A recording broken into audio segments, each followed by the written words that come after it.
Chapter 5: The Material and the Sources of Dreams. The material and the sources of dreams. Before rejecting this idea as monstrous, let the reader again consider the actual reaction between parents and children. We must distinguish between the traditional standard of conduct,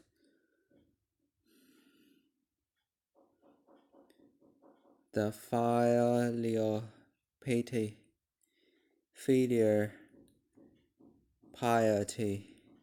expected in the relation, and what daily observation shows us to be the fact. More than one occasion for enmity lies hidden amidst the relation of parents and children. Conditions are present in the greatest abundance under which wishes which cannot pass the censorship are bound to arise. Let us first consider the relation between father and son. In my opinion, the sanctity with which we have endorsed the injunctions of the Decalogue draws out perception of the reality. Perhaps we hardly dare permit ourselves to perceive that the greater part of humanity neglects to obey the fifth commandment. In the lowest as well as in the highest strata of human society, filial piety towards parents is wont to be received before other interests. The obscure lines which have been handed down to us from the primeval ages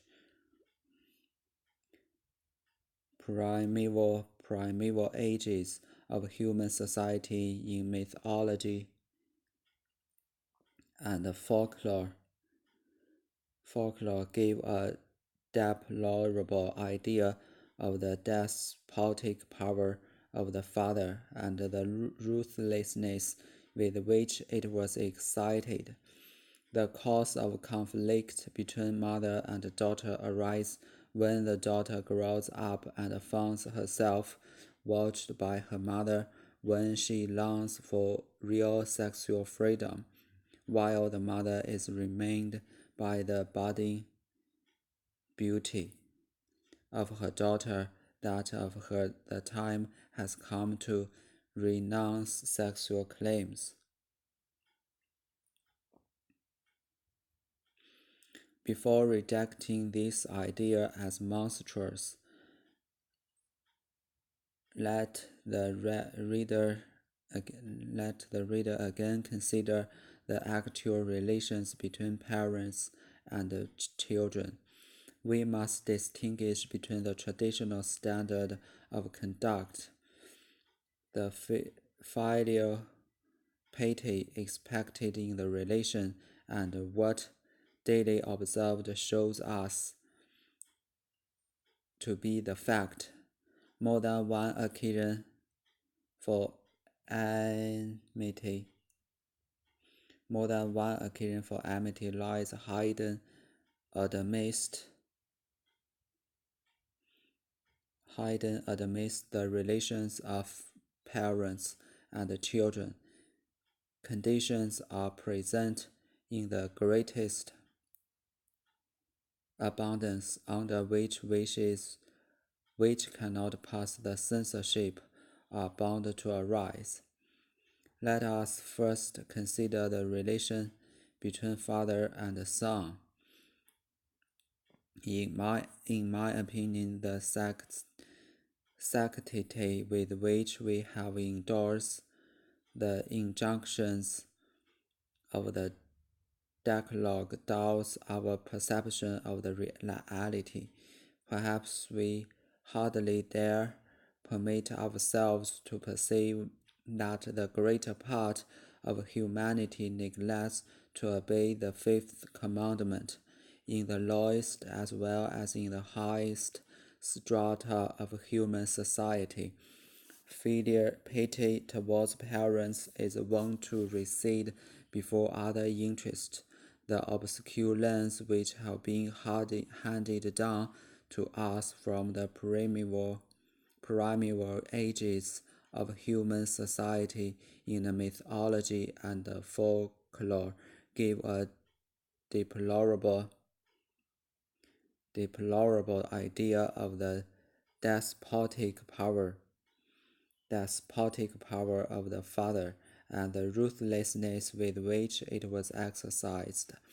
The cause of conflict between mother and daughter arises when the daughter grows up and finds herself watched by her mother, when she longs for real sexual freedom, while the mother is reminded by the budding beauty of her daughter that for her the time has come to renounce sexual claims. All these circumstances are observed to everyone, but they do not help us to explain dreams of death of their parents in persons for whom filial, filial, filial piety has long since come to the unquestionable. We are, however, prepared by the foregoing discussion to look for the origin of death wish in the earliest year of childhood. As all these circumstances are observed to everyone, but they do not help us to explain dreams of deaths of their parents in persons for whom filial piety has long since come to be unquestionable. We are, however, prepared by foregoing discussion to look for the origin of death wish in the earliest year of childhood. All these circumstances are obvious to everyone, but they do not help us to explain dreams of the death of their parents in persons for whom filial piety has long since come to be unquestionable. We are, however, prepared by the foregoing discussion to look for the origin of a death wish in the earliest years of childhood. In the case of psychoneurotics, analysis confirms this conjecture beyond all doubt, for analysis tells us that the sexual wishes of the child in so far as they deserve this designation in their nascent state awaken at a very early age, and that the earliest affection of the girl child is lavished on the father, while the earliest infantile desires of the boy are directed upon the mother. For the boy, the father, and for the girl, the mother, becomes an obnoxious rival. Obnoxious rival, and we have already shown in the case of brothers and sisters how readily in children this feeling lead to the death wish. As a general rule, sexual selection soon makes its appearance in the patients. It is a natural tendency for the father to spoil his little daughters and for the mother to take the part of the sons, while both, so long as the glamour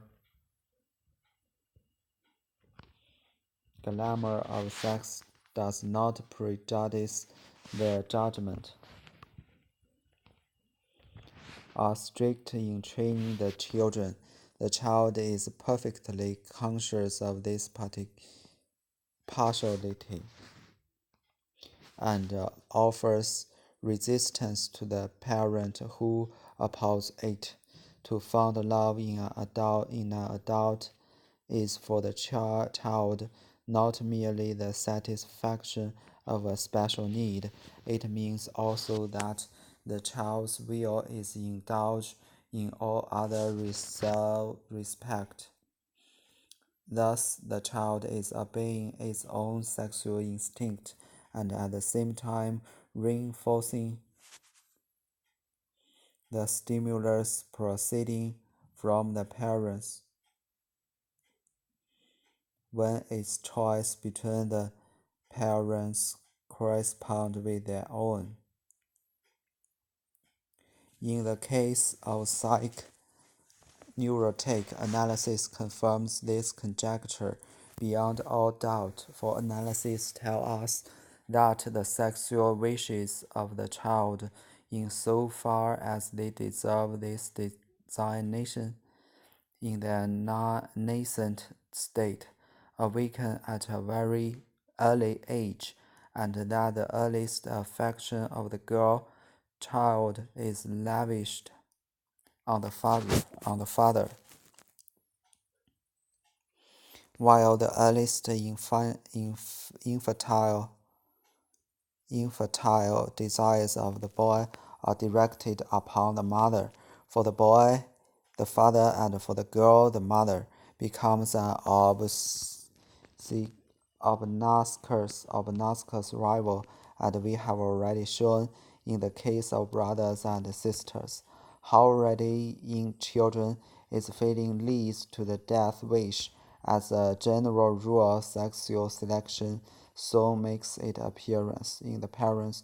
It is a natural tendency for the father to spoil his little daughters, and for the mother to take the part of the sons, while both, as long as the glamour of sex does not prejudice their judgment, are strict in training the children. The children is perfectly conscious of this partiality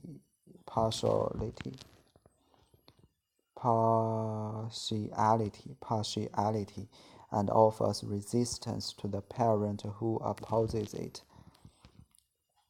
To find love in an adult is for the children not merely the satisfaction of a special need. It means not that the child's will is indulged in other respects. Thus, the child is obeying its own sexual instinct and at the same time reinforce the stimulus proceeding from the parents when its choice between the parents corresponds with their own. The signs of these infantile tendencies are for the most part overlooked, and yet some of them may be observed even after the early years of childhood. The signs of these infantile tendencies are for the most part overlooked, and yet some of them may be observed even after the early years of childhood. According to my already extensive experience, parents play a leading part in infantile psychology of all persons who subsequently become psychoneurotics. Falling in love with one parent and hate the other forms part of the permanent stock of the psychic impulse which arise in early childhood and are of such importance as the material of the subsequent neurosis. But I do not believe that psychoneurotics are to be sharply distinguished in the respect from other persons who remain normal. That is, I do not believe that they are capable of creating something absolutely new and peculiar to themselves. It is far more probable, and this is confirmed by incidental observation of normal children, that is their amorous or hostile attitude toward their parents. Psychoneurotics do no more than revolt us by magnification, some, something that occurs less markedly and intensively in the minds of the majority of children. Antiquity has furnished us with legendary matter which corroborates corrobor- corroborates this belief, and the universal validity of the old legends is expected live only by an equal universal validity for the above-mentioned hypothesis in infantile psychology.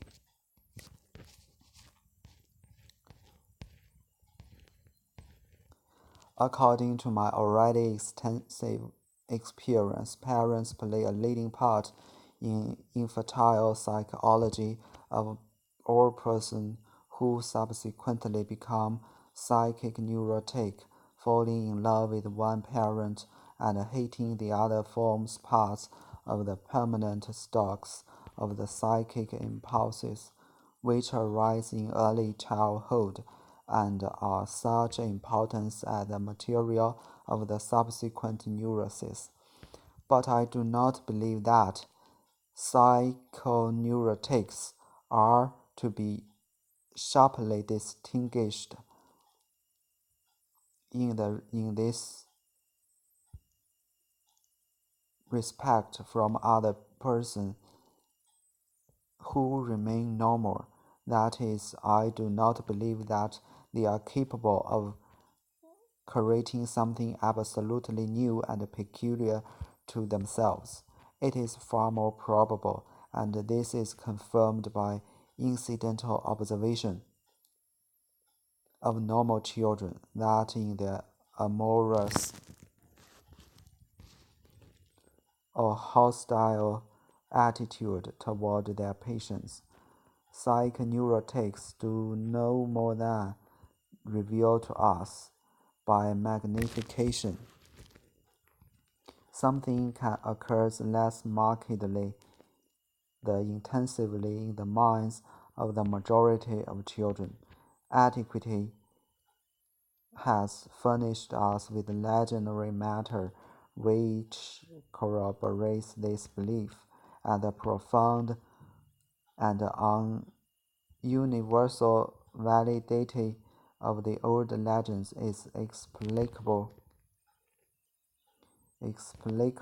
only by an equally universal validity of the above-mentioned hypothesis of infantile psychology.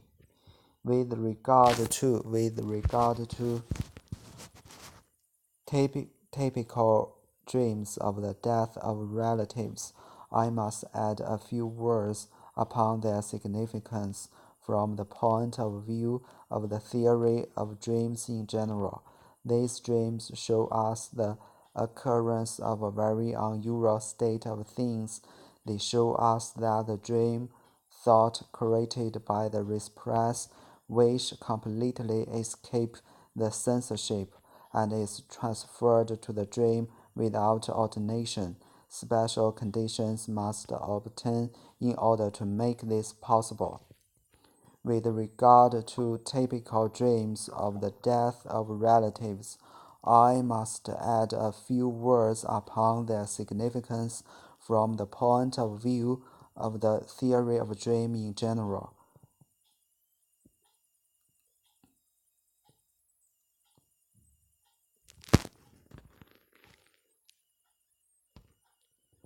These dreams show us the occurrence of a very unusual state of things. They show us that the dream thought created by repressed wish completely escapes the censorship and is transferred to the dream without alteration. Special conditions must obtain in order to make this possible. Special conditions must obtain in order to make this possible. The following two factors favor the production of these dreams. First, this is the last wish that we could credit ourselves with harboring.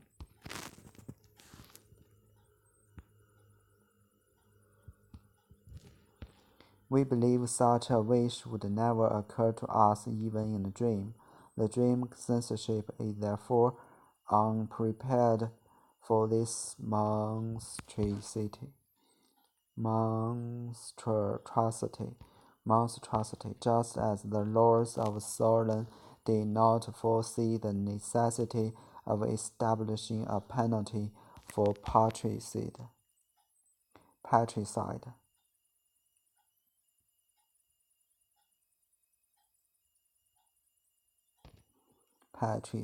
Suicide. Secondly, the repressed and unsuspected wish is, in this special case, frequently met halfway by a residue from the day experience in the form of some concern for the life of the beloved person. This anxiety cannot enter into the dream otherwise than by taking advantage of the corresponding wish, but the wish is able to mask itself behind the concern which has been aroused during the day. If one is inclined to think that all this is really a very much simple process, and to imagine that one merely continues during the night, and in one's dream what was begun during the day, one removes the dream of the death of those dear to us out of all connection with the general explanation of dreams, and a problem that may very well be solved remains a problem needlessly. The following two factors favor the production of these dreams. First, this is the last wish that we could create ourselves with harboring. We believe such a wish would never occur to us even in a dream. The dream censorship is therefore unprepared for this monstrosity. Just as the lords of Solon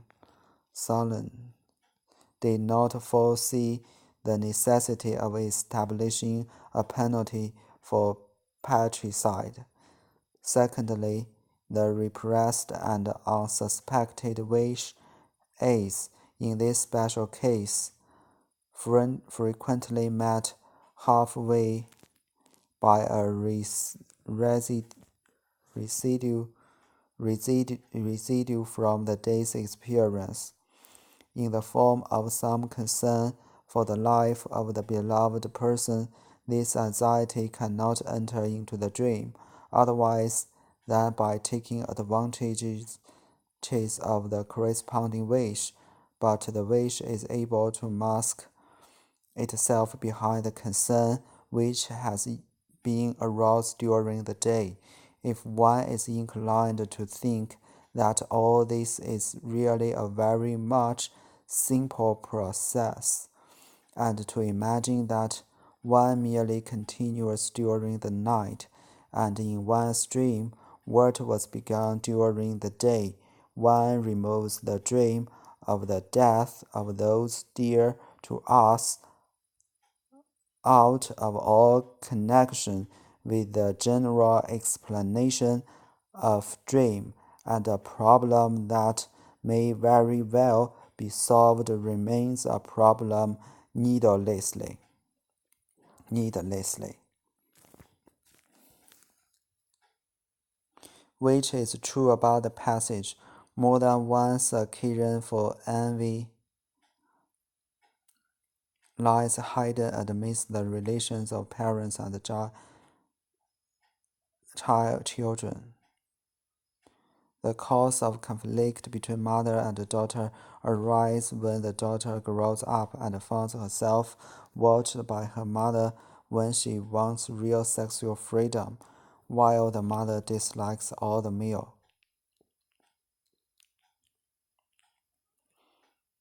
The sexual wishes of the child awaken at a very early age, which is contradictory to the author's conclusion. It is a natural tendency for the father to spoil his little daughters and for the mother to take part of her sons.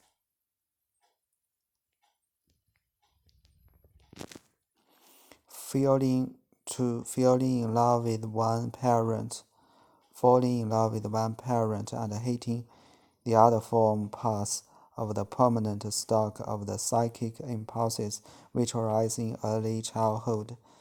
Psychoneurotics are capable of creating something absolutely new and peculiar to them, which is not a factor that favor the production of dreams of the death of relatives.